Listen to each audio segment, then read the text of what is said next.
Hello friends, I am Divyanshi Sharma, मेरे साथ है अन्वेषा चटर्जी और मैं आज आप सबके लिए कुछ बेटियों के ऊपर कविता लेके आई हूँ, जो कि उस बेटी के लिए है जो ना ही सिर्फ बेटी का किरदार, एक बीवी का किरदार, एक बहन का किरदार, एक बहू का किरदार, न जाने कितने किरदारों में हमारा सहयोग करती है, न जाने कितने किरदार निभाती है। तो लीजिए, मेरी कविता कुछ इस प्रकार है।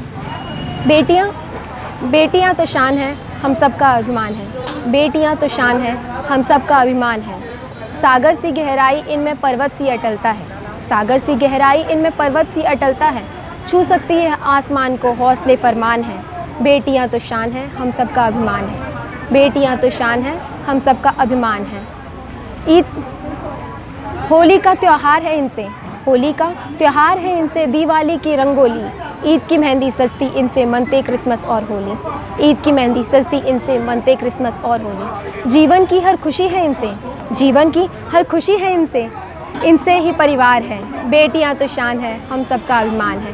बेटियां तो शान है, हम सब का अभिमान है। Thank you for watching and like and subscribe CG Star।